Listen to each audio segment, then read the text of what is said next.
মাঝে মাঝে মনের মধ্যে কিছু আমল করার ইচ্ছা আসে না? মনে হলো যে আচ্ছা একটু 10টা আয়াত পড়ি, মনে হয় না মাঝে মাঝে এমন মনে হয় না? এটা আল্লাহর পক্ষ থেকে আপনার কলবের মধ্যে মেহমান হিসেবে এসেছে। এখন আপনি যদি আমলটা করেন, সেই মেহমান বারবার আপনার কলবে আসবে। যদি আপনি ওই সময় আমলটা না করেন, মেহমান চলে যাবে, মেহমান অসম্মানিত হলে পরে আর আসবে না। একইভাবে রিজিক আল্লাহ পাক দিয়েছেন, এর তাজিম যদি করতে পারেন রিজিক বেশি আসবে। রিজিকের তাজিম সম্মান করতে না পারলে রিজিক আসবে না, বেশি কমে যাবে। উসমান রাদিয়াল্লাহু আনহু সবচেয়ে ধনী ছিলেন না? কেন জানেন? কেন? এটা কি জানেন কেন ধনী ছিলেন? একে তো তিনি প্রচুর দান সদকা করতেন, এটা তো আপনারা জানেনই। আরেকটা জিনিস অনেকে জানে না, তিনি উটের পিঠে বসেছিলেন, কিছু একটা খাচ্ছিলেন, এই দুই একটা দানা পড়ে গেছে নিচে। উটের পিঠ থেকে নেমেছেন, নেমে সেই দানা উঠিয়েছেন, পরিষ্কার করেছেন, ধুয়েছেন, আবার খেয়েছেন। তার এই দুই চারটা দানার কোনো কিন্তু মানে পরোয়া না করলেও চলে, তার প্রচুর অর্থ সম্পদ আছে। এত অর্থ সম্পদ যে তাবুক যুদ্ধের দিন 30,000 সেনাবাহিনীর দায়িত্ব নিয়েছেন। 30,000 সেনাবাহিনীর দায়িত্ব নিয়েছেন, সেনাবাহিনী যাবে, থাকবে, খাবে, তাঁবু টাঙাবে, সব দায়িত্ব তার। 30,000 সেনাবাহিনীর দায়িত্ব নেওয়া কি চারটাখানি কথা? তো এই সাহাবী এই কয়েকটা খাবারের দানা উঠিয়ে খেলেন। নবী সাল্লাল্লাহু আলাইহি ওয়াসাল্লাম বলেছিলেন যে তোমাকে আল্লাহ পাক রিজিক বাড়িয়ে দিবেন না কেন? তুমি রিজিকের যে তাজিম বা যে সম্মান তুমি করো, এর বদৌলতে আল্লাহ পাক তোমাকে বেহিসাব রিজিক দিবেন। দুইটা বিষয় খেয়াল রাখবো। আমলের মেহমান হৃদয়ের মধ্যে আসলে তাকে ফিরায় না দেওয়া, তাহলে সেই মেহমান কিন্তু আর আসবে না। মেহমানকে মূল্যায়ন করলে মেহমান বারবার আসবেন স্যার। আর রিজিকের তাজিম না করলে রিজিক কিন্তু আপনার ঘরে বেশি বেশি আসবে না।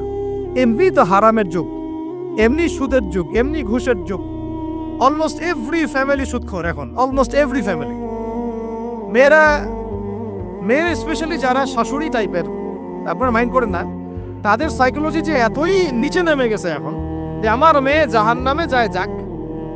হ্যাঁ, আমার মেয়ে জাহান্নামে যায় যাক, সমস্যা নাই, দুনিয়াতে সে যেন ভালো থাকে। এটা কেন বললাম? একটা সুদখোরের ঘরে তুলে দিতে সে দ্বিধাবোধ করতেছে না, একটা দুর্নীতিবাজের ঘরে তুলে দিতে দ্বিধাবোধ করতেছে না, একটা ঘুষখোরের ঘরে তুলতে দ্বিধাবোধ করতেছে না, একটা মানে কি বলবো মাদক সেবী, ড্রাগ অ্যাডিক্টেড বা এই যে আর কি বলবো ফাসেক জালেম, এই ধরনের ঘরে উঠাই দিতেও সে দ্বিধাবোধ করছে না। 5তলা বাড়ি চাই আমার মেয়ে 5তলা বাড়ি থেকে সুখে থাকবে। এই যে সুখের ডেফিনেশন এখানে দিয়েছেন আপনারা। এই জন্য কত হাজার হাজার মেয়ের জীবন নষ্ট করে দিয়েছেন আপনারা। আমার কথা মাইন্ড করে না, হাজার হাজার মেয়ের জীবন মায়েরা নষ্ট করে দিয়েছে শুধুমাত্র মেয়েদের দুনিয়াবি সুখ এর সংজ্ঞাটা বুঝতে ভুল করার কারণে। এর নাম যদি সুখী হইতো, তাহলে অমুসলিমরা সুখী না কেন? পশ্চিমারা সুখী না কেন? ওরা আত্মহত্যা করে কেন? এভাবে মেয়েদের জীবন নষ্ট করেছেন। অথচ অল্প যদি হালাল রিজিকও হতো, আল্লাহ পাক তাকে বরকত দিতেন, সুখে থাকতো। আল্লাহ পাক আপনাদেরকে রিজিকের মূল্য বোঝা, তাজিম করার তৌফিক দান করেন, আমিন। অনেক ভিতরে চলে যাচ্ছে আমি, সময় আমাদের হাতে আরো শর্ট হয়ে আসতেছে। তো এখানে একটা কথা বলে দিব যে রিজিকের প্রসঙ্গ যেহেতু আসছে, যে হালাল খেতে হবে আমাদেরকে, হারামের দ্বারস্থ হওয়া যাবে না। আপনার স্বামী যদি হারাম খায়, আপনি স্বামীকে বুঝান, তাকে ওই চাকরি ছেড়ে দিতে আপনি উৎসাহিত করেন। আমি আপনাদেরকে একটা অনেস্টির সাথে একটা কথা বলি, যত এই যে প্রশাসনে যত ঘুষখোর আছে, ঠিক আছে, যত দুর্নীতিবাজ আছে, যত মাদক সেবী আছে, মাদকের ব্যবসায়ী আছে, যত সুদখোর আছে, এরা সবাই কেন এই খারাপ কাজগুলো করে জানেন? তার স্ত্রীকে ভালো রাখার জন্যে, তার মাকে ভালো রাখার জন্যে, তার সন্তানদেরকে ভালো রাখার জন্য। তাহলে স্ত্রী হিসেবে, সন্তান হিসেবে, মেয়ে হিসেবে আপনি বলবেন যে আমাদের এইসব ভালোর দরকার নাই আব্বু। হে আমার প্রিয় স্বামী, আমার এসব ভালোর দরকার নাই। হে আমার ছেলে, আমার এসব ভালোর দরকার নাই, তুই হালাল পথে থাক, ওইখানে তুই আমাকে ডাল ভাত খাওয়া, আমি খুশি আছি। এইভাবে আপনারা তাদেরকে মোটিভেট করেন, দেখবেন সমাজে হারাম কমে গেছে ইনশাআল্লাহ। আর হারাম খাওয়া এই ছেলে মেয়েগুলোও কিন্তু মানুষ হবে না। হারাম খাওয়া যে ছেলে মেয়েগুলো রক্ত মাংস করে উঠছে, এরাও কিন্তু মানুষ হবে না। আল্লাহ পাক আমাদেরকে হালাল খাওয়ার তৌফিক দান করেন, এবং এই হালালের জন্য আপনাদের ভূমিকা অনেক বেশি। আমরা উত্তরবঙ্গ সহ দেশের বিভিন্ন জায়গায় সফর করে যেটা দেখেছি, যত সুদী এনজিও আছে না, এনজিওগুলোর মধ্যে মহিলাদের নামই বেশি, জানেন? মহিলাদের নাম বেশি সুদী এনজিও থেকে। তো এই দাওয়াতগুলো আমরা মা বোনদেরকে দিতে চাই যে কোন অবস্থাতে যেন হারাম রিজিকের দিকে আপনারা না ধাবিত হন এবং রিজিকে তাজিম করেন, পরিবারের মধ্যে হৃদ্যত ভালোবাসা বজায় রাখেন, একে অপরকে বিশ্বাস, সম্মান এবং শ্রদ্ধা করেন। ইনশাআল্লাহ তাআলা আপনাদের পরিবারও সুখী হবে, রিজিকও সুন্দর হবে এবং রিজিকে বরকত হবে ইনশাআল্লাহ। এরপরে আমি আর দুইটা পয়েন্ট নোট করেছি, বলে শেষ করে দিচ্ছি যে এটা স্পেশালি আমি আমাদের ওইসব দিনই বোনদেরকে বলতে চাচ্ছি যে বোনেরা এখনো বিয়ে শাদী করেন নাই। সেটা হচ্ছে যে বিয়ে করার আগেই দিনের বেসিক লেখাপড়া শেষ করেন। এত পাগল হওয়ার দরকার নেই। চরিত্র হেফাজত হচ্ছে না, রোজা রাখেন, ঠিক আছে? দিনই পড়াশোনা আগে শেষ না করে বিয়ে করতে যায় না। বহু আলেমা যারা মাদ্রাসা লাইনের ছাত্রী ছিল, তিনি পড়াশোনা শেষ না করে বিয়ে পিড়িতে বসার কারণে ক্যারিয়ার ধ্বংস হয়ে গেছে। বিয়ে পরে করেন, আগে তুলনামূলক পড়াশোনাটাকে শেষ করে নেন। তুলনামূলক পড়াশোনা শেষ করতে 18 থেকে 20 বছরের বেশি লাগে না। যদি আপনি শুরু থেকে শুরু করেন, একদম 18 থেকে 20 বছর হতে হতে আপনার পড়াশোনা মোটামুটি শেষ হয়ে যাবে। আর যে সাবজেক্টগুলো বললাম আমি, ওইগুলোই বেসিক পড়াশোনা। এখন এটা হয়তো সবার ভাগ্যে নসিব নাও হতে পারে, সেক্ষেত্রে বিকল্প অপশন আমরা যাব, কিন্তু আগে মূলনীতি হচ্ছে একটা লেভেল পর্যন্ত পড়াশোনা করার পরেই বিয়ে করেন। কারণ বিয়ের পরে আপনার যত রেসপন্সিবিলিটি আসবে, এটা তখন পড়াশোনা মেনটেন করে এতটাও সহজ না, প্রায় অসম্ভবের পর্যায়ে পড়ে যায়। আর দু একটা বাচ্চা কাচ্চা হয়ে গেলে তো তখন আর কোনো কথাই নেই। তাহলে আপনারা কি আমাদেরকে আয়েশা রাদিয়াল্লাহু আনহার মতো একটা প্রজন্ম দিতে পারবেন না? যদি এটা আপনাদের উদ্দেশ্য হয়, সেক্ষেত্রে কি পড়াশোনা শুরু থেকে করা উচিত না? এখন এই সুযোগটা আমাদের সব বোনদের সামনে হয়তো থাকে না, এই জন্য আমরা বললাম যে বিকল্প অপশনগুলোতে আপনারা দিন শেখার চেষ্টা করেন। আর এরপরে যখন বিয়ে করবেন, পড়াশোনা মোটামুটি শেষ হয়েছে, বিয়ে করবেন, এখন 18-20 বছর বয়স হয়ে গেছে, এখন আল্লাহর ওয়াস্তে দুনিয়াবি বিষয়কে সর্বোচ্চ অগ্রাধিকার দিয়েন না। আজীবন পস্তাবেন এবং একবার পস্তানো শুরু করলে এই পস্তানো আজীবনও শেষ হবে। তখন মেইল করে মেসেজ করে লাভ হবে না, কারণ আপনি বিয়ের আগে দিনকে প্রাধান্য দেন নাই, বরং দুনিয়াকে প্রাধান্য দিয়েছিলেন। আপনি বিয়ের আগে দিনকে প্রাধান্য দেন নাই, বরং দুনিয়াকে প্রাধান্য দিয়েছেন। যখন আপনি সবসময় পরকালকে, আল্লাহকে, তার রাসূলকে প্রাধান্য দিবেন, দিনকে প্রাধান্য দিবেন, দুনিয়া আল্লাহই গুছিয়ে দিবেন। আর যখন আপনি দুনিয়াকে সর্বোচ্চ অগ্রাধিকার দিবেন, দিন আপনার কাছ থেকে দূরে সরে যাবে। দিনের একটা গায়রত আছে, একটা ব্যক্তিত্ব, দিনের একটা স্বতন্ত্র গায়রত আছে, সে সবার কাছে ধরা দেয় না। যেটাকে মূল্যায়ন করে তার কাছেই দিন আসে, যেটাকে মূল্যায়ন করে না তার কাছে দিন আসে না। তো দিনদার ছেলেকে প্রাধান্য না দিয়ে বিয়ে করতে যায় না, জীবনটা ধ্বংস হয়ে যায়। হ্যাঁ, আমি বলছি না দিনদার ছেলে মাদ্রাসাতেই থাকে না, ইঞ্জিনিয়ার লাইনেও থাকতে পারে, ডক্টরও হতে পারে, ইঞ্জিনিয়ারও হতে পারে, কিন্তু এটা বাহ্যিকভাবে এটাকে জাস্টিফাই করাটাও ডিফিকাল্ট। কিছু ক্রাইটেরিয়া দেখে আপনি একটু আন্দাজ করতে পারেন, পুরোপুরি হয়তো কখনোই বুঝতে পারবেন না। সেটা হচ্ছে দিনের প্রতি তার ফিকির কেমন, দিন নিয়ে তার কাজ কেমন, তার লাইফস্টাইল কেমন, তার পরিবার কেমন, কোন পরিবেশে সে বড় হয়ে উঠেছে, তার একাডেমিক্যাল সার্টিফিকেট কেমন, তারপরে তার দাওয়াতের মেহনতে অ্যাক্টিভিটিস আছে কিনা, বা ব্যবসা হালাল কিনা, বা চাকরির হালাল কিনা, নামাজ ঠিক আছে কিনা, তার মধ্যে সুন্নাহ আছে কিনা। এইগুলো কিছু বাহ্যিক সাইন যেগুলো দেখে আমরা একটা আইডিয়া নিতে পারি। তারপরে বলবো যে এখানে 100% আপনি এনশিওর হতে পারবেন না, ওইটা আল্লাহ পাকের হাতে। তো ওইটাও যদি এনশিওর করতে চান তাহলে কি করতে হবে? তাহলে নিজেকে দিনদার হতে হবে। আমি নিজে যদি ভালো দিনদার হই তাহলে ইনশাআল্লাহ আল্লাহ পাক আমাকে দিনদার স্ত্রী দিবেন। নিজে দিনদার না, তাহলে কি রেডিমেড দিনদার ছেলে আসবে? কখনই আসবে না। দোয়া করতে হবে, রব্বানা হাব লানা মিন আজওয়াজিনা ওয়া যুররিয়াতিনা কুররাতা আ'য়ুন ওয়াজআলনা লিল মুত্তাকিনা ইমামা। দোয়া করতে হবে যে রব্বি হাবলি মিনাস সালিহিন, রব্বি হাবলি মিন লাদুনকা যুররিয়াতান তাইয়্যিবা ইন্নাকা সামিউদ দুআ। এই বিষয়গুলো থেকে খেয়াল রাখবেন। আর শরীয়তের মেজাজ মাথায় রাখা। শরীয়তের মেজাজের কথাটা আজকে এই জন্য বলছি যে আমরা আমাদের দেশে যে প্রবলেমটা দেখি, ইসলামের পূর্ণাঙ্গ বিষয়গুলো মানুষ মাথায় রাখতে চায় না। ইসলামে যেমন নামাজ, রোজা, হজ, যাকাত আছে, ইসলামে কিন্তু দাওয়াত, তাবলীগ, জিহাদও আছে, তাই না? ইসলামে কিন্তু শরিয়া আইনও আছে, হুদুদ, কিসাস আছে, ইত্যাদি আছে। আমাদের সমাজে দেখেন নামাজ শব্দ পরিচিত, কিন্তু কিসাস শব্দ পরিচিত না। কিসাস মানে কয়জন জানেন যে কিসাস শব্দ অর্থ কি? অনেকেই জানে না, কিন্তু কিসাস একটা কোরআনের একটা ফান্ডামেন্টাল বিধান। যে কেউ যদি আপনার চুরি করে হাত কেটে ফেলতে হয়, কেউ যদি ব্যভিচার করে বেত্রাঘাত করতে হয়, বিবাহিত হলে রজম করতে হয়, কেউ যদি মোরতাদ হয় তারও মৃত্যুদণ্ড শাস্তি আছে, কেউ সাতেমে রাসূলকে গালি দিয়েছে তারও মৃত্যুদণ্ড আছে। এরকম অনেক বিধান আছে, হুদুদ এবং কিসাস আছে। হত্যার বদলে হত্যা, চোখের বদলে চোখ, জানের বদলে জান। আমাদের সমাজে এগুলো পরিচিত না। নামাজ পরিচিত কিন্তু, তাসবিহ তাহলিল পরিচিত, ঠিক আছে। এরকমই সমাজেও বহু বিবাহও এটা অপরিচিত। হ্যাঁ, আপনি একটা বিয়ে করে বাইরে 4টা 5টা 6টা মেয়ের সাথে খারাপ সম্পর্ক করলে সমাজ এটাকে প্রমোট করে, এটাকে কাছে আসার গল্প নাম দেয় আর কি। কিন্তু একটা মেয়ের পুরো জীবনের রেসপন্সিবিলিটি আপনি নেবেন হালালভাবে, তখন সমাজ আপনাকে বাঁকা চোখে দেখবে, বিতর্কিত করবে। তো আমরা এখনো ওই ইসলামের ওই মেজাজে যাইতে পারি নাই। আমার মেয়েকে বড় করার সময় এটা তার মাথায় ছোট থেকে দেওয়া উচিত যে হ্যাঁ, ইসলামে কিন্তু বহু বিবাহে ব্যাপারও আছে, ওকে ওইভাবেই ওই মেজাজেই বড় করা উচিত। এখানে আরেকটা প্রশ্ন আসতে পারে যে এটা তো ঐচ্ছিক। অবশ্যই ঐচ্ছিক, কেউ চাইলে করতে পারে, কেউ চাইলে নাও করতে পারে, সবার উপর এটা ফরজ না, কখনোই না। এবং এটাকে আমরা বড় বড় স্কেলে এটাই সুন্নাত এটাও বলতে পারবো না। ওইটা একটা নির্দিষ্ট প্রেক্ষাপটে অ্যাপ্লাই করার বিষয় ছিল। যেমন উহুদের যুদ্ধ হয়ে গেছে, অনেক মেয়ে এতিম হয়ে গেছে, এখন এই মেয়েগুলো দায়িত্ব কে দিবে? বহু বিবাহের ব্যাপারটাতে আসলো তখন সূরা নিসার আয়াত, যে তোমরা এখন পছন্দ হলে মাসনা সুলাসা রুবা করতে পারো। এটা কাউকে ফরজ করা হয় নাই, কার উপরে ফরজ করা হয় নাই, যার সামর্থ্য আছে তোমরা করতে পারো। খালাস, ওই মেয়েগুলোর দায়িত্ব নিয়ে নেওয়া হলো রাষ্ট্রীয়ভাবে, এবং তারা সম্ভ্রম পেল, সম্মান পেল, গার্ডিয়ানশিপ পেল, তাদের সমস্ত অধিকার ফিরে পেল। এটা ইসলামের একটা বিধান আছে। একেবারে এটাকে বাদ দিয়ে এটাকে অস্বীকার করা, কুফরি করলে কিন্তু কোরআনের সাথে আপনার কুফরি হয়ে যাবে। আপনার নিজস্ব রুচিবোধ থাকতে পারে যে আমি এটাকে পছন্দ করি না, সেটা আপনার ডিসিশন, এটা কোনো সমস্যার কিছু নাই। এমনকি ইসলাম আপনাদেরকে বলেছে যে মেয়ের অনুমতি ছাড়া তাকে বিয়েও দেওয়া যাবে না।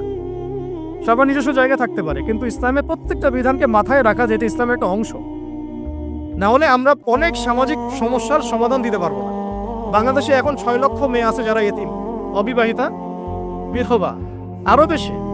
আমরা রাষ্ট্রীয়ভাবে তাদের কোনো ব্যবস্থা করতে পারবো না, সম্ভব না। এইখানে মেয়েদেরকে, যেহেতু মেয়েদের মধ্যে আমি কথাগুলো বলছি, এই জন্য আমি এই কথাটা টাচ করলাম যে ইসলামের পূর্ণাঙ্গ বিষয়গুলো আমাদের মাথার মধ্যে রাখা, যে আমাদের যেন এমন কোনো বিষয়কে অস্বীকার করে না বসে যেটা আবার আমাকে ইমান থেকে বের করে দিবে। আমার নিজের আমল না হতে পারে, আমি নিজে সেটা পছন্দ না করতে পারি, বা আমার মতামত থাকতে পারে, সেটা আলাদা ইস্যুস। কিন্তু ইসলামের বিধানগুলোকে আমরা কোনোভাবে যেন ডিনাই করতে না যাই, এটা আমাদের মাথায় রাখতে হবে। আর এটা সমাজের কল্যাণের জন্যই আল্লাহ রাব্বুল আলামিনের পক্ষ থেকে একটা এখতিয়ার দেওয়া হয়েছে। আর দুটা বিষয় বলে শেষ করে দিচ্ছি, সেটা হচ্ছে ওই যে ইলমের কথা বলেছিলাম শুরুতে, এর সাথে আমি আমার ব্যক্তিগত জীবন থেকে বলছি আর 3টা জিনিস ইলমের সাথে খুব বেশি কানেক্টেড, এটা মাথায় রাখবেন। একটা হচ্ছে আদব। একটা কি? আদব। আদব রক্ষা করতে না পারলে ইলম অর্জন করতে পারবেন না। তাই আদব রক্ষা করার জন্য আমাদেরকে ওই জেনারেল লাইনে পড়াশোনার মেজাজটা ত্যাগ করে আসতে হবে। আমরা ওইখানে যে মেজাজে পড়াশোনা করি, ওই মেজাজটা আমাদেরকে একটু কর্পোরেট হতে শেখায়। মানে আমি বেতন দিয়েছি 500 টাকা, আমি 500 টাকার ক্লাস পাইলাম না কেন, তাই না? মেজাজটা এরকম আর কি।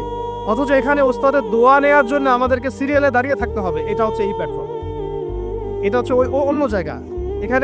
এখানে একজন নবী হয়েও মুসা আলাইহিস সালাম যুগের পর যুগ হাঁটছেন এমন একজন ব্যক্তির সাক্ষাতের জন্য যিনি তার চেয়ে বেশি জ্ঞানী, তার নাম খিদর আলাইহিস সালাম। তিনি তাকে সাথে নিতে চাচ্ছেন না, তিনি বলছেন যে ইন্নাকা লান তাসতাতিআ মাইয়া সাবরা, তুমি তো আমার সাথে ধৈর্য ধরতে পারবে না।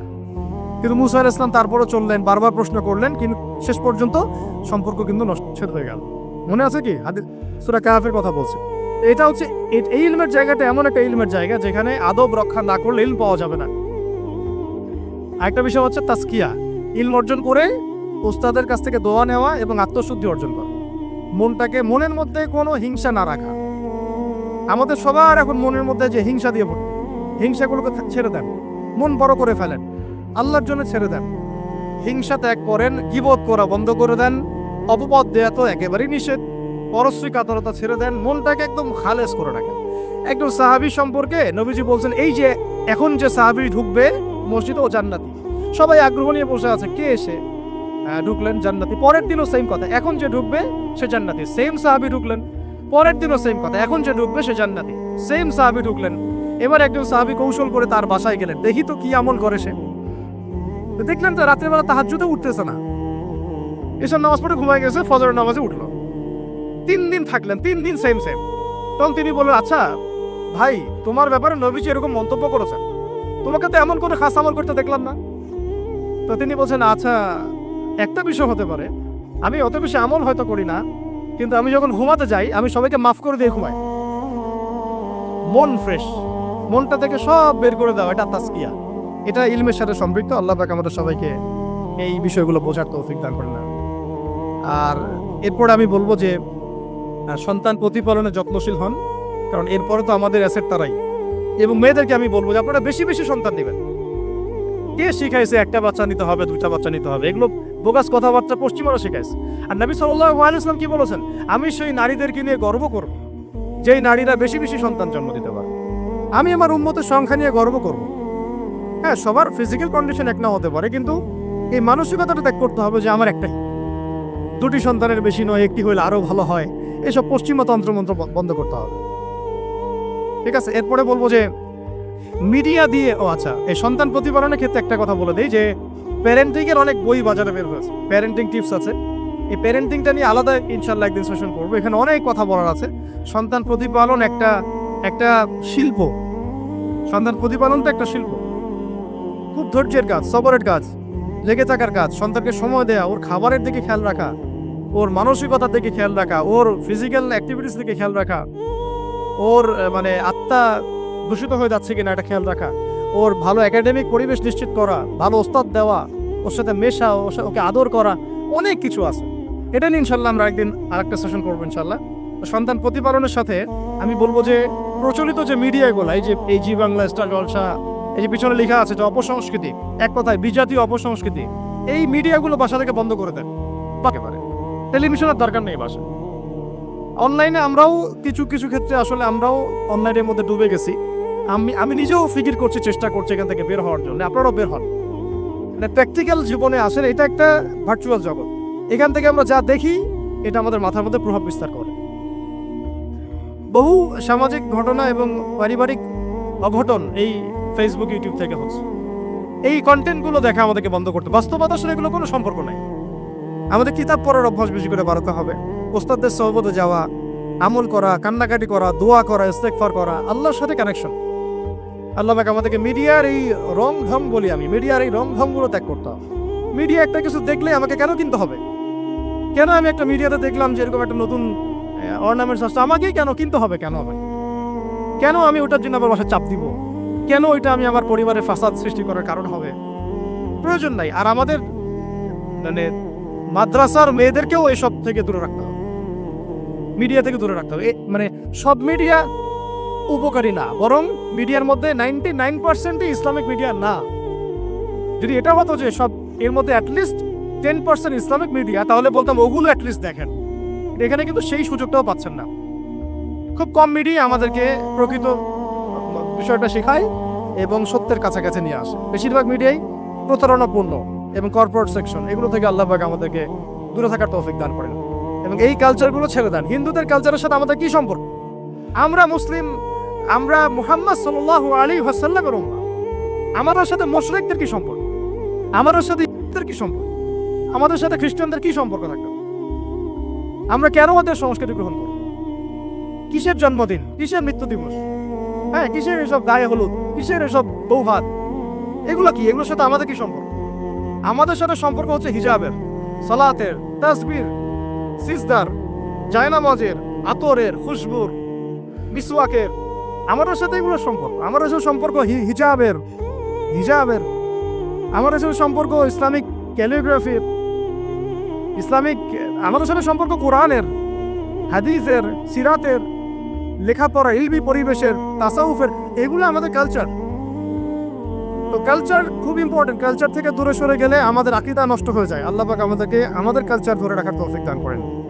আর দুটো কথা হচ্ছে, হিজাবে কঠিন হন, হিজাব একটু কঠোর হয়ে যান। এটা নিয়ে হয়তো আলোচনা শুনেছেন আপনারা, আমি জানি না পয়েন্টে এসেছিল কিনা। তো হিজাবে আরো অনেক কঠিন হতে হবে আমাদেরকে, আস্তে আস্তে আরো। একবারে তো হয়তো আপনারা সবকিছু শক্ত করে ধরতে পারবেন না, অ্যাটলিস্ট আপনার ধারাবাহিকতা বজায় রাখ। হিজাবে অনেক কঠিন হওয়ার চেষ্টা করি। আমাদের অনেক দিনই বোনকে আমরা একটু ক্যাজুয়াল দেখি হিজাবের ব্যাপারে, এটা থেকে আপনার বের হওয়ার তৌফিক দান করেন, আমিন। আর একটা মেয়েদেরকে একটা নসিহত করবো, স্পেশালি যে অল্পে তুষ্ট থাকেন, ইনশাল্লাহ জীবনে সুখী হয়ে যাবেন ইনশাল্লাহ। আর শেষ কথা হচ্ছে, আলেমা হওয়ার চেষ্টা করেন। আলেমা হওয়ার চেষ্টা করেন, দায়ী হওয়ার চেষ্টা করেন এবং মেয়েদের মধ্যে ব্যাপক দাওয়াতি কাজ করার চেষ্টা করেন, এটা জীবনের লক্ষ্য উদ্দেশ্য বানায় নেন। ইনশাল্লাহ আপনার জীবনের লক্ষ্য যদি এমনই হয়, দেখবেন এমনই জীবন সঙ্গিনী আপনি পেয়েছেন যার জীবনের লক্ষ্য সেম। তখন দুজনে মিলে আপনি কাজ করতে পারবেন ইনশাল্লাহ। আমাদের এখন প্রচুর আলেমা দরকার, আমাদের প্রচুর দায়ী বোন দরকার, আমাদের মুআল্লিমা শিক্ষিকা বোন দরকার। ঠিক আছে, আমাদের প্রত্যেকটা ডিপার্টমেন্টে এরকম যোগ্যতা সম্পন্ন দিনী বোনদেরকে দরকার। তো এইটা তো আর একা আমাদের পক্ষে গড়ে তোলা সম্ভব না। সবাই আমরা যদি হাত লাগাই এবং আমাদের উম্মাকে নিয়ে ফিকির করি, ইনশাআল্লাহ তাআলা আল্লাহ রাব্বুল আলামিন আপনাদেরকে এই সমাজের বোঝা হিসেবে সৃষ্টি করেন নাই। আল্লাহ রাব্বুল আলামিন আপনাদেরকে এই সমাজের বোঝা হিসেবে সৃষ্টি করেননি, বরং আল্লাহ রাব্বুল আলামিন আপনাদেরকে এই উম্মতের একটা গর্বিত অংশীদার হিসেবে সৃষ্টি করেছেন। আদম আলাইহিস সালাম যখন জান্নাতে ছিলেন, তখনও তার কাছে হৃদয়ের মধ্যে কিছুটা শূন্যতা অনুভব হয়েছে, যেটা আল্লাহ রাব্বুল আলামিন হাওয়া আলাইহিস সালামকে দিয়ে পূর্ণ করেছেন। এবং তার বুকের পাঁজরের হাড় থেকেই তার স্ত্রীকে আল্লাহ পাক সৃষ্টি করেছেন। এবং উভয়ের প্রতি আল্লাহ পাকের নির্দেশ কিন্তু সমান ছিল। এমন না যে আদম আলাইহিস সালামকে বলা হয়েছে এই গাছের কাছেও যেও না, হাওয়া আলাইহিস সালামকে বলা হয় না, এই ব্যাপারটা কিন্তু এমন নয়। বরং উভয়ের প্রতি সমান আদেশ ছিল, ওয়ালা তাকরাবা হাযিহিশ শাজারা। তাকরাবা শব্দটা দ্বিবচন, তোমরা দুজনের কেউই এই গাছের কাছে যাবে না। অর্থাৎ আল্লাহ পাকের যে আদেশগুলো আসমানি কিতাবের মাধ্যমে আমাদের কাছে এসেছে, এগুলো নারী এবং পুরুষের জন্য সমান। ক্ষেত্র বিশেষে কিছু কিছু সূরতে আমলের, চলাফেরার, উসুলের কিছু পার্থক্য আছে। তো আমভাবে প্রত্যেকটা নসিহত এবং আদেশ কিন্তু নারী পুরুষ সবার জন্য সমান। আমরা যদি চাই যে বাংলাদেশের মাটিতে দিন প্রতিষ্ঠা করতে, তাহলে শুধুমাত্র পুরুষদের ভূমিকা যথেষ্ট না, কোশ্চিনকালও যথেষ্ট না। কারণ প্রত্যেকটা পুরুষই কোনো না কোনো মায়ের সন্তান, কোনো স্ত্রীর স্বামী, কোনো বোনের ভাই, অথবা কোনো মেয়ের বাবা।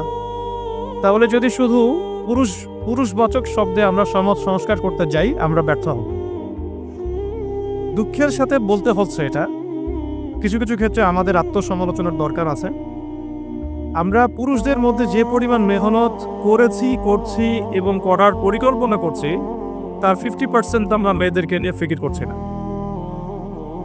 যে কোনো দিনী বোন যদি হেদায়েতপ্রাপ্ত হন আল্লাহর পক্ষ থেকে, তারপরে সে যে পড়াশোনা করবে, এই পড়াশোনা করার মতো উপযুক্ত প্রতিষ্ঠানও আমরা তাদেরকে দিতে পারি।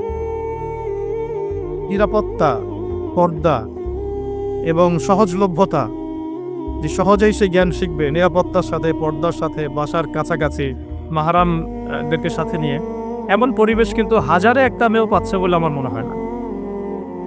তো এই অবস্থা চলতে থাকলে আমরা ইসমাইল আলাইহিস সালামদেরকে জন্ম দিতে পারবো না।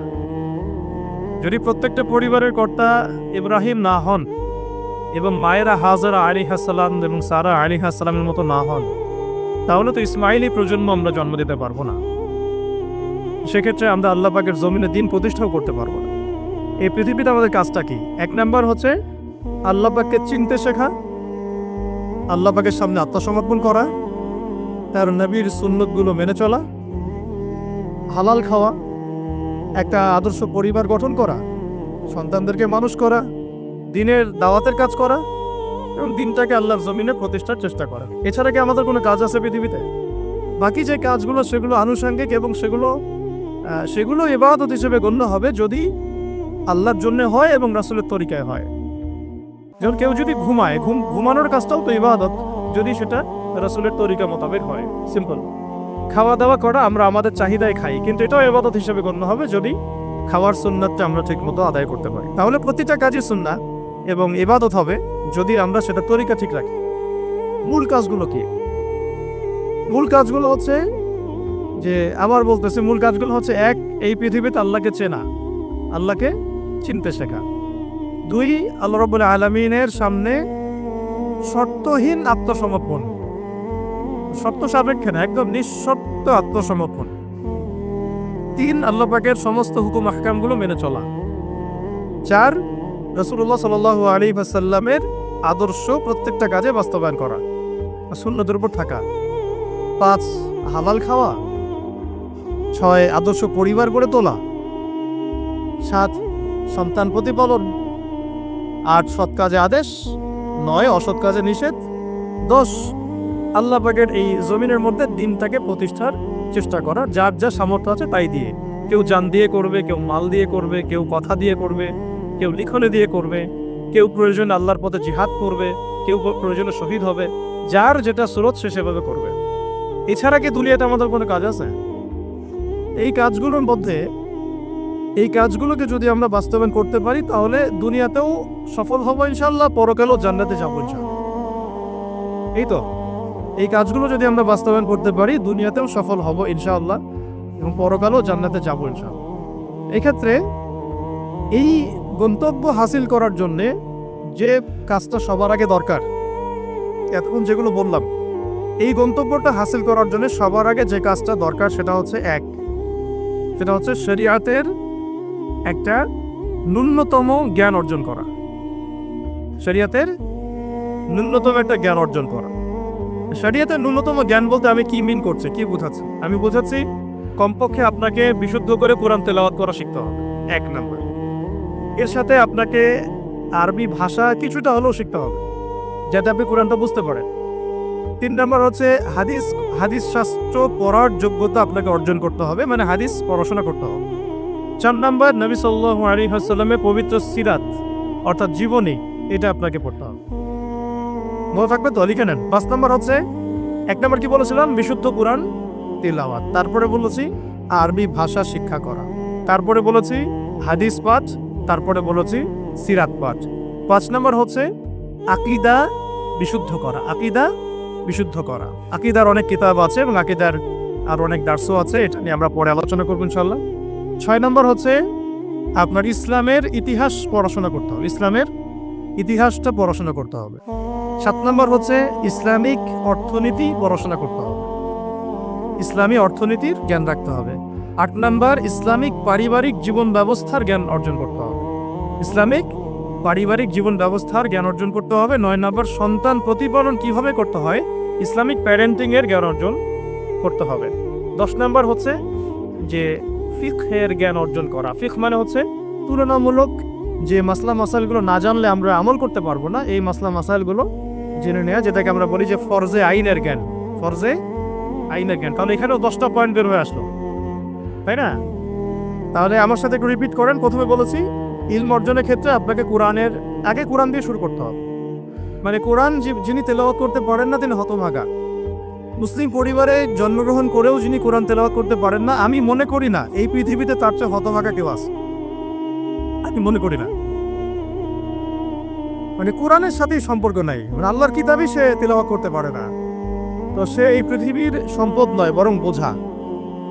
আল্লাহ পাক আমাদের সবাইকে আল্লাহর কিতাব শেখার তৌফিক দান করেন। এটা 1 নম্বর। এখান থেকে শুরু হবে পড়াশোনা। আগেই একটা আদনান ভাইয়ের বই নিয়ে নিলাম, আগে একটা অমুক স্কলারের বই নিয়ে নিলাম, আগে একটা তমুক স্কলারের বই নিয়ে নিলাম, এভাবে পড়াশোনা শুরু করতে হয় না। পড়াশোনা শুরুতেই হবে আপনার কোরআন থেকে। সব বন্ধ, আগে কোরআন তেলাওয়াত থেকে শুরু করতে হবে। তারপরে আপনি আরবি ভাষায় আসবেন, হাদিস পড়বেন, সিরাত পড়বেন, ইতিহাস পড়বেন, অর্থনীতি পড়বেন, আস্তে আস্তে পড়বেন। এভাবে ফিকহের জ্ঞান, আকীদার জ্ঞান, সন্তান প্রতিপালন, ইসলামিক এই জীবন ব্যবস্থা বা পারিবারিক জীবন ব্যবস্থার জ্ঞানগুলো অর্জন করা। তো ইনশাআল্লাহ আমরা এই জ্ঞানগুলো অর্জনের চেষ্টা করবো তো ইনশাআল্লাহ। এখন কঠিন প্রশ্ন হচ্ছে, এখন আমি তো বললাম একটা তাত্ত্বিক কথা বললাম, এখন আপনিও জানেন আমিও জানি, এটা আপনি এখন কিভাবে করবেন, সম্ভব কিনা আপনার পক্ষে?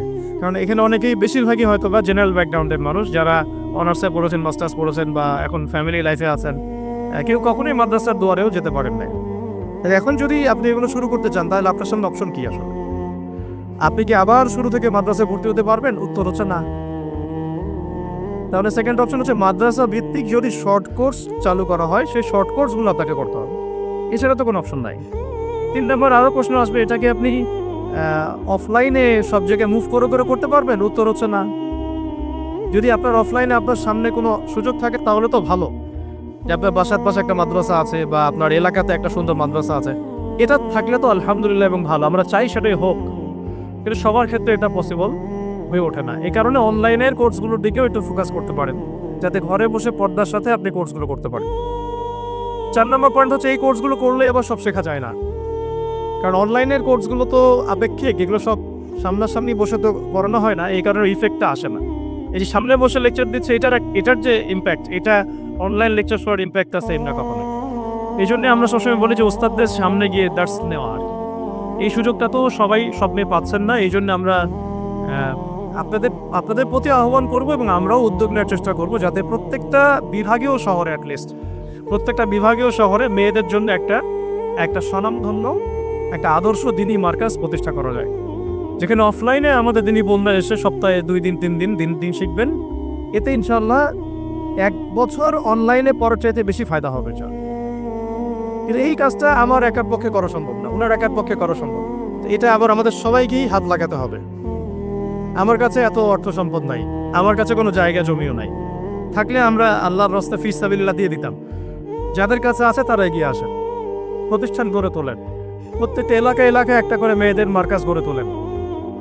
টিচারদেরকে আমরা ট্রেন করে দিব ইনশাল্লাহ, সিলেবাস আমরা দিয়ে দিব ইনশাল্লাহ, মল্লিমা আমরা পাঠাবো ইনশাল্লাহ। একটা এলাকার বোনদেরকে যেন বাইরে যেতে না হয়, সেই এলাকার মধ্যেই তারা 100 জন 50 জন বসে বসে দিন শিখবে। সম্ভব না এটা করা? অনেক আগেই সম্ভব ছিল এবং জরুরিও ছিল, কিন্তু আমরা অন্যদিকে বেশি ফোকাস করছি। মেয়েদেরকে সত্যি এখানে আমরা অবহেলার মধ্যেই রেখেছি। এখন আমার মেয়ে হয়েছে বলে আমি খুব কনসিয়াস যে আমি এখন মেয়ে নিয়ে কী করবো, আমার মেয়েকে আমি কীভাবে বড় করবো। এখন তো আমি মেয়েকে পড়তে অন্য কোথাও পাঠাবো না, কারণ সিকিউরিটি কনসার্ন। আমি আমার মেয়েকে কোথাও মেসে থাকতে দিব না, সিকিউরিটি কনসার্ন, এবং আমাদের গায়রতের খেলাফ, ব্যক্তিত্বের খেলাফ। তাহলে আমার মেয়েকে পড়াশোনা করানোর জন্য আমাকেই প্রতিষ্ঠান গড়ে তুলতে হবে, এবং এমন প্রতিষ্ঠান যেখানে আমার মেয়ে দুনিয়াবি জ্ঞানও পাবে, পরকালের জ্ঞানও পাবে। এটা তো অ্যাভেলেবল না। তো অ্যাভেলেবল হবে কখন? যখন সবাই হাত লাগাবো। দেখেন, আমি একটা হাদিস মনে করে দিই আপনাদেরকে, এটা বলতে চাচ্ছিলাম না কিন্তু বলছি। নবী সাল্লাল্লাহু আলাইহি ওয়াসাল্লাম একদিন ঈদের খুতবা দিচ্ছিলেন, এবং ওই খুতবাতে তিনি বলেছিলেন যে, হে মুসলিম নারীগণ, আমি জাহান্নামে দেখে এসেছি যে তোমাদের সংখ্যা বেশি। মুসলিম নারীগণের সংখ্যা বেশি, এটাও হাদিসের সঠিক ফাহাম না। মানে পুরো এই উম্মতের মধ্যে নারীদের একটা বড় অংশ জাহান্নামে যাবে, এই উম্মতের মধ্যে। তো তোমরা বেশি বেশি সাদাকা করো, তোমরা বেশি বেশি সদকা করো, একটা খেজুরের টুকরা দান করে হলেও জাহান্নাম থেকে বাঁচো। তো এটা বলার পরে বেলাল রাদিয়াল্লাহু আনহু একদিক থেকে আরেক দিক হাঁটছিলেন, সাথে একটা কাপড় ছিল। নারীরা তাদের কেউ গলার হার, কানের দুল, হাতের চুড়ি, এগুলো সোনা সব খুলে খুলে দান করছিলেন। মেয়েদেরকে সাদাকার মধ্য দিয়ে জাহান্নাম থেকে বাঁচতে হবে, সদকা করার মধ্য দিয়ে মেয়েদেরকে জাহান্নাম থেকে বাঁচতে হবে। আজকে যদি আপনি একটা প্রতিষ্ঠান গড়ে দিয়ে যেতে পারেন, এটা যদি আরো 50 বছর সাস্টেইন করে, এই 50 বছর এখানে যত মানুষ দিন শিখবে, সমস্ত মানুষের ইলমের নেকি আপনি পাবেন। কিন্তু আমরা কিন্তু সবাই ব্যক্তি স্বার্থ নিয়ে চিন্তা করি, আর দুনিয়ার স্বার্থটাকে বেশি প্রাধান্য দেই। আমার 500 জায়গা আমি দিয়ে দিব, আপনি দিচ্ছেন না, বরং আপনি পরকালের জান্নাতের একটা জায়গা আপনি সার্টিফাইড করছেন। কে জানে, হয়তো এই ওসিলায় আপনার জান্নাতের ফয়সালা হয়ে যেতে পারে। কে 10% জমির মধ্যে একটা মসজিদ করেছে, হতে পারে এই মসজিদের ওসিলায় আল্লাহ পাক তাকে জান্নাত দিতেও পারেন। কেউ একটা মাদ্রাসা প্রতিষ্ঠা করেছে, এখানে হাজার হাজার স্টুডেন্ট পড়াশোনা করছে, কে জানে হয়তো এই ওসিলায় আল্লাহ পাক তাকে পরকালে জান্নাত দিতে পারে। সাদাকা, এগিয়ে আসা এবং শিক্ষা খাতে নিজেদের জানমাল, অর্থ সম্পদকে ব্যয় করা আমাদের একার পক্ষে এখন আর এগুলো সম্ভব না। হ্যাঁ, যদি আমার কাছে রাষ্ট্রীয় কোনো ক্ষমতা থাকতো বা শিক্ষা বিভাগের কোনো ক্ষমতা থাকতো, তাহলে প্রত্যেকটা মসজিদ ভিত্তিক আমরা মেয়েদের আলাদা শিক্ষার ব্যবস্থা করতাম। মসজিদ ভিত্তিক প্রতিষ্ঠানের প্রয়োজনই নাই, মসজিদের মধ্যে একটা আলাদা কর্নার করে ফেলা যায়, মেয়েদের জন্য স্বতন্ত্র, এখানে কোনো পুরুষের এন্ট্রেন্সই থাকবে না। মেয়ে শিক্ষিকা, মেয়ে ভলান্টিয়ার সবই মেয়ে, এবং ওস্তাদদেরকে দিয়ে এখানে ফরজে আইন থেকে শুরু করে তাদেরকে একদম মওলানা পর্যন্ত পড়ানো সম্ভব। উদ্যোগ নেওয়া হয় নাই বিগত 30 বছর 40 বছরে। তো ইলম অর্জনের পথে আবার এরকম প্রতিবন্ধকতা আসবে, সেগুলোকে ফেস করার বা সেগুলো সলভ করার জন্য আমাদেরকে কিন্তু ফিকির করতে হবে। আর এই ফিকিরটা 1-2 মানুষের কাঁধে চাপিয়ে দিয়ে আপনি কিন্তু দায়মুক্ত হতে পারবেন না। যেমন আজকে সেমিনার এখানে করেছি, আপনারা চাইলে কিন্তু এই ধরনের সেমিনার আপনাদের এলাকাতেও করতে পারেন, সেখানে গেস্ট হিসেবে তাদেরকে ডাকতে পারেন। দাওয়াতের মেহনত শুরু হয়ে গেল।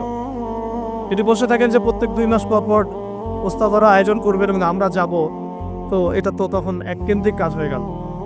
তার রেজাল্টটা কিন্তু সামান্য রেজাল্ট পাবেন আপনি, আর যদি সবাই হাত লাগান রেজাল্টটা বেশি হবে। তা আমি আপনাদেরকে উদ্বুদ্ধ করতে চাই যে দিনের পথে আপনারা দাওয়াতের মেহনতে নেমে আসেন, এমনকি দিন প্রতিষ্ঠার সংগ্রামে আমাদের পাশে দাঁড়ান। কিন্তু এর আগে যোগ্যতা অর্জন করেন, যোগ্যতাটা ইলমি যোগ্যতা। আল্লাহ পাক আপনাদেরকে বোঝার তৌফিক দান করে নেন। এটা এক নম্বরে ইলমের পথে প্রতিবন্ধকতা কথাগুলো বললাম, এগুলোকে ফেস করার এবং এগুলোকে যেন রিকভার করতে পারি আমরা, সেই তৌফিক আল্লাহ আমাদের জন্য সবাইকে দান করেন। একটা মানে খুশির সংবাদই বলবো আপনাদেরকে দিতে চাচ্ছি যে আমরা এই মিরপুর উত্তরার এই এলাকাটার মধ্যে আমরা চেষ্টা করছি যে অফলাইনে এরকম দুই একটা দিনই মার্কাজ প্রতিষ্ঠা করার, আপাতত ভাড়াতেই, এবং ইনশাআল্লাহ অল্প সময়ের মধ্যে আমরা ঢাকা শহরে, ইনশাআল্লাহ ঢাকা শহরে হোক অথবা ঢাকা শহরের একটু সাইডেই হোক, আমরা নিজস্ব জায়গা কিনে প্রতিষ্ঠান করে দেখাবো ইনশাআল্লাহ। এবং আমাদের পরিকল্পনা হচ্ছে একদম ফ্রম দ্য ভেরি বিগিনিং, এই নুরানি থেকে শুরু করে, প্লে গ্রুপ থেকে শুরু করে আস্তে আস্তে গ্র্যাজুয়ালি দাওরা হাদিস এবং মাস্টার্স পর্যন্ত নিয়ে যাওয়া, দুটাই যেন থাকে। এবং আমার পরিকল্পনা হচ্ছে মাস্টার্সের পরে আমাদের ছেলেমেয়েরা যেন বড় বড় ফ্যাকাল্টিগুলোতে পড়াশোনা করতে পারে, ওই রাস্তাগুলো খুলে দেয়া।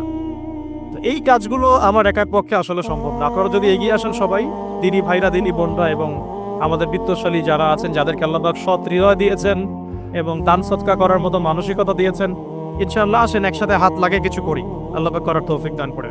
আর এই দেশের এই সময়টা, দেশের চলমান এই সময়টা আমাদের জন্য দিনের কাজ করার একটা উর্বর সময়। এখন যদি আমরা এই বিষয়গুলো গুছিয়ে নিতে পারি, ইনশাআল্লাহ আগামী 10 বছর পরে ভালো ফলাফল পাবো ইনশাআল্লাহ। আমাদের বয়স আজকে থেকে 10 বছর পরে হবে 11 বছর। 11 বছর বয়সে আমি আয়েশাকে কোথায় দেখতে চাই, মারিয়ামকে কোথায় দেখতে চাই, ঠিক আছে, আমি আমার মেয়ে খাদিজাকে কোথায় দেখতে চাই, এটা আমাকে এখন থেকে ফিকির করতে হবে। রেডিমেড কিছুই পাবেন না, এই যুগ রেডিমেড আপনাকে কিছু দিবেই না। যদি মনে করেন একটা স্কুল প্রতিষ্ঠান চাচ্ছে রেডিমেড, যেখানে বাচ্চাকে ঢুকাবো ওকে আলেমা বানিয়ে বের করে দিবে, এমন কোনো প্রতিষ্ঠান আপনি পাবেন না। রেডিমেড কিছু হয় না, নিজের অনেক কন্ট্রিবিউশন লাগে এখানে। শুধু প্রতিষ্ঠান, শুধু কিতাব কখনোই একজন ব্যক্তির ভবিষ্যৎ গড়তে পারবে না। শুধু প্রতিষ্ঠান, শুধু কিতাব পারবে না। তো অনেক গভীরে চলে যাচ্ছি, মূল কথাটা আশা করি বোঝাতে পেরেছি। ইলম যেমন অর্জনও করতে হবে, ইলম মানুষের কাছে সহজলভ্য করার প্ল্যাটফর্মও তৈরি করতে হবে। আল্লাহ পাক আপনাদের সবাইকে এগিয়ে আসার তৌফিক দান করে নেন। আসেন শুরু করি, আমরা শুরু করি ইনশাআল্লাহ। আল্লাহ বল তারা বেশি সম্মানিত যারা প্রথমে শুরু করে। যদি আমরা এরকম 5টা প্রতিষ্ঠান করে ফেলি ঢাকায়, তখন দেখবেন দিনী বোনের অভাব নাই, অনেক হাজার হাজার বোন আসছেন সেমিনারে। কিন্তু তারা আসছেন কখন? যখন এটা রেডি হয়ে গেছে তখন। আর আপনারা এসেছেন কখন? যখন কিছুই ছিল না তখন। তো এটা লা ইয়াজতামিআন, এটা কখনো সমান হবে না। আল্লাহ পাক আমাদেরকে অগ্রজ হওয়ার তৌফিক দান করে নেন। ইলমের সাথে 2 নম্বর যে পয়েন্টটা নোট আউট করবেন সেটা হচ্ছে বেশি বেশি আমল করা। আমলবিহীন ইলমের কোনো মূল্য নাই। আমলবিহীন ইলমের কোনো মূল্য নাই। এখন আমল করাটা কি খুব কঠিন? আমি আপনাদেরকে আমার ওস্তাদের একটা কথা বলি। আমার ওস্তাদ আমাদেরকে শিখিয়েছেন, বলেছেন যে আমল প্রতিদিন করা, অল্প হলেও প্রতিদিন করা। প্রতিদিন আপনি 10 পারা পড়তে পারবেন না হয়তো, ঠিক আছে, 2 পৃষ্ঠা পড়েন। প্রতিদিন আপনি হয়তো 20টা হাদিস পড়তে পারবেন না, 2টা হাদিস পড়েন। প্রতিদিন হয়তো আমরা তাহাজ্জুদ, চাশত, আওয়াবিন, ফরজ, সুন্নাহ সব একসাথে হয় না, তাই না? তো ঠিক আছে, আপনি 8 রাকাত করে পড়তে পারছেন না, 2 করে না হয় পড়েন। 2 রাকাত তাহাজ্জুদ পড়েন, তাহাজ্জুদ হক আদায় হয়ে গেল। সকালে 2 রাকাত নামাজ পড়ে নেন, চাশতের হক আদায় হয়ে গেল। এইভাবে মানে কথা হচ্ছে যে আমল করা, নিয়মিত করা, যদিও সেটা অল্প হয়, এটা কিন্তু কঠিন কিছু না। আল্লাহ পাক যার জন্য সহজ করে দেন তার জন্য সহজ। অজু করে ওয়াশরুমে গিয়েছেন, অজু করে ফেলেন, অজু দিয়ে 2 রাকাত নামাজ পড়ে ফেলেন। চলতে ফিরতে, আপনারা তো ঘরের কাজে বেশি ব্যস্ত থাকেন, চলতে ফিরতেই সুবহানাল্লাহ, আলহামদুলিল্লাহ, লা ইলাহা ইল্লাল্লাহ, আল্লাহু আকবার পড়তে থাকেন, আস্তাগফিরুল্লাহ ওয়া আতুবু ইলাইহি পড়তে থাকেন, দরুদ শরীফ পড়তে থাকেন। এমন না যে ঘটা করে সবসময় আমলে বসতে হবে, এটা জরুরি না। প্রতিটা কাজের সাথে আমল আছে।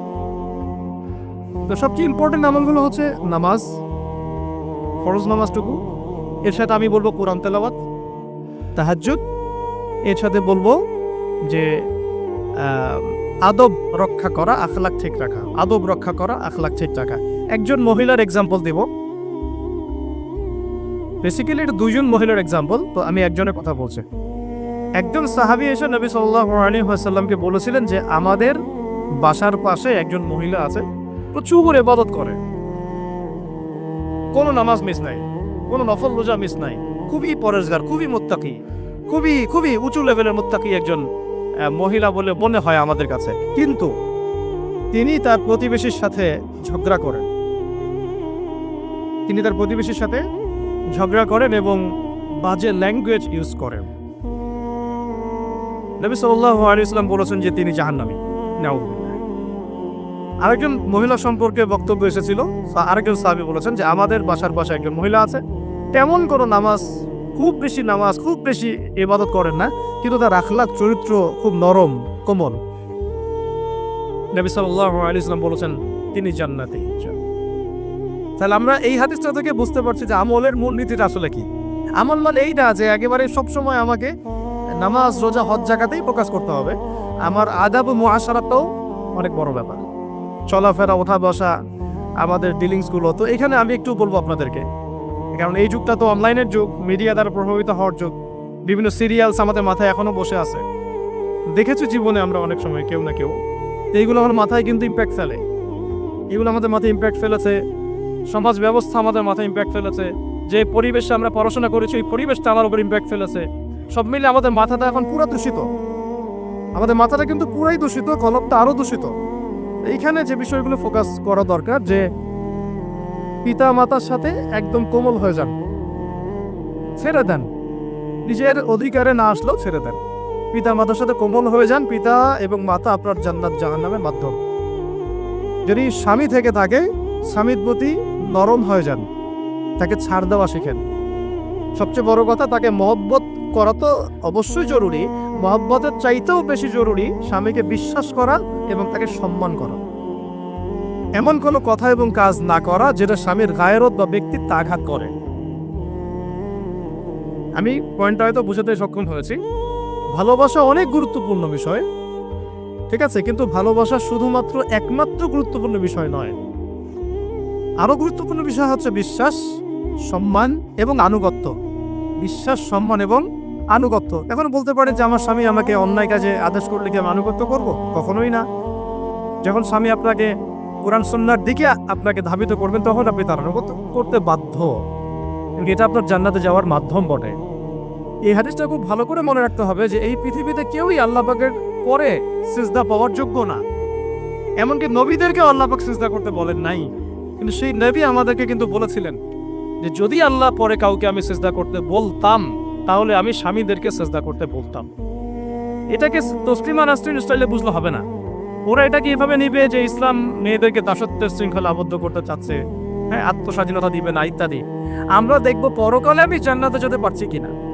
আল্লাহ পাকের হুকুমের চাইতে আমার কাছে কোনো যুক্তি বড় নয়। আল্লাহ পাকের হুকুমের চাইতে আমার কাছে কোনো যুক্তি, বিজ্ঞান, প্রযুক্তি এগুলো বড় মানদণ্ড নয়। শুধুমাত্র স্বামীর আনুগত্য, বিশ্বাস, সম্মানের বদৌলতে দেখা যায় যে পুরোটা জীবন এই বেচারা আপনার জন্য ঢেলে দিবেন।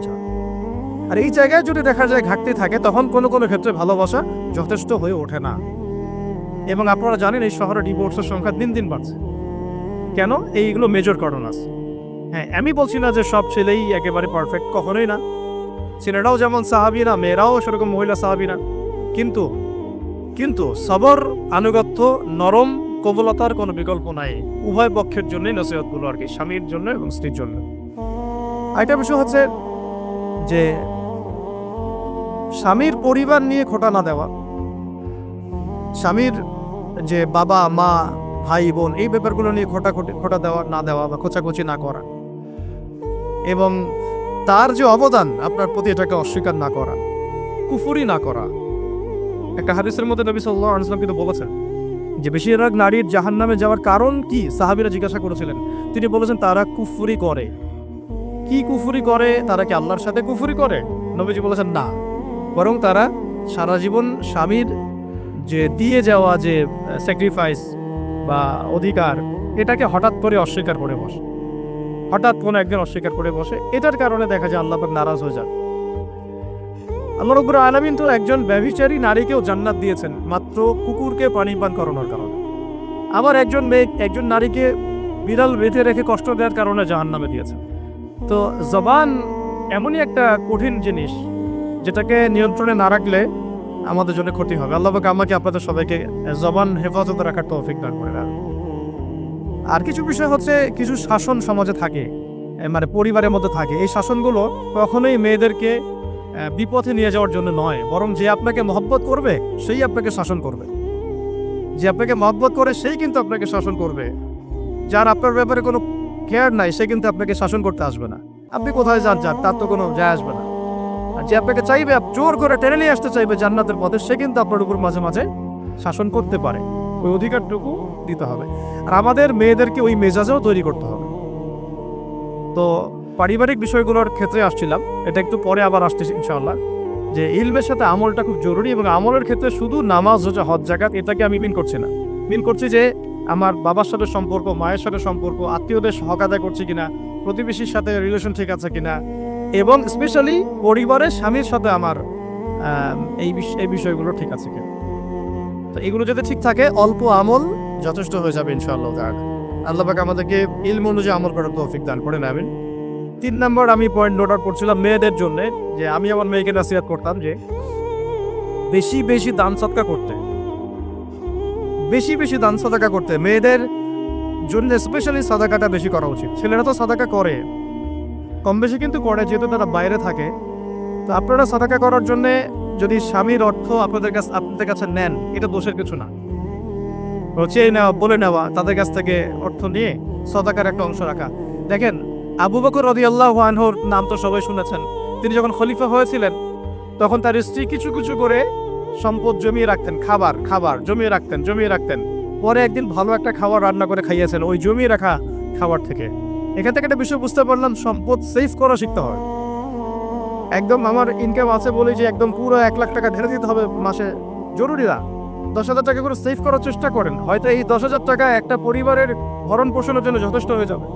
ওই সেভ করা টাকাটা যদি আমি কালকে দান করে দিই আল্লাহর রাস্তায় অন্য কোনো মানুষকে, তার 1 মাসে খরচ হয়ে যাবে, বিশাল একটা উপকার হবে। আমরা কিন্তু কিছু টাকা পাইলেই কসমেটিক্স, নতুন জুয়েলারি, ঠিক আছে, নতুন কি আসলো বাজারে, নতুন কসমেটিক্স আর কি, তো এইগুলোর দিকে বেশি ফোকাস করে এখান থেকে টাকা একটু জমিয়ে আমরা যদি আল্লাহর পথে ব্যয় করার চিন্তা করি, পরিবারে বরকত আসবে। এই জন্য সম্পদকে মূল্যায়ন করা, রিজিক আল্লাহ পাক দিয়েছেন বলেই সব যে ঢেলে দিতে হবে, এটা ভালো না, এই কাজটা ঠিক না। আল্লাহ পাক আজকে আপনাকে হয়তো 1 কোটি টাকা দিয়েছেন, কালকে আল্লাহ না করুক 1000 টাকার জন্য মানুষের কাছে হাত পাততে বাধ্য করতে পারেন আল্লাহ পাক। এমনও কিন্তু দিন আসতে পারে, দিন সবসময় সমান থাকে না। আজকে আপনার কাছে 1 কোটি টাকা আছে, কিছু মনে হচ্ছে না, কালকে কে জানে আল্লাহ না করুক যে 1000 টাকা কারো কাছে চাইতে হচ্ছে, 1000 টাকার জন্য ঠেকে গেছেন, হতে পারে না। এই কথাগুলো কাকে বলা হচ্ছে, শিক্ষাগুলো কাকে দেয়া হচ্ছে, এই মেসেজগুলো আল্লাহ পাক কাকে দিচ্ছেন, কাদেরকে দিচ্ছেন? উত্তর, নবী সাল্লাল্লাহু আলাইহি ওয়াসাল্লামকে, তার সাহাবীদেরকে, তার পুরো উম্মাহকে, তাই তো? এখন আমাদের নবী সাল্লাল্লাহু আলাইহি ওয়াসাল্লাম কি এই বিষয়গুলোর উপর আমল করেছেন কি করেন নাই? দেখেন, 23 বছরের জীবন, প্রথম 3 বছর গোপনে গোপনে দাওয়াত দিয়েছেন। এই 3 বছরে আবু বকর, ওসমান, ওমর পড়ে এসেছেন। আবু বকর, ওসমান, আব্দুর রহমান বিন আউফ, সাইদ ইবনে হারিসা, বিলাল ইবনে রাবাহ, আব্দুল্লাহ বিন মাসউদ, তালহা বিন উবাইদুল্লাহ, এরকম সাহাবীরা তৈরি হয়েছেন। ওমর রাদিয়াল্লাহু আনহু সপ্তম অষ্টম নবম বছরের দিকে এসেছেন আর কি। যাই হোক, প্রথম 3 বছর তিনি গোপনে দাওয়াত দিয়েছেন। পরবর্তী বছরগুলোতে তিনি প্রকাশ্যে দাওয়াত দেওয়া শুরু করেছেন।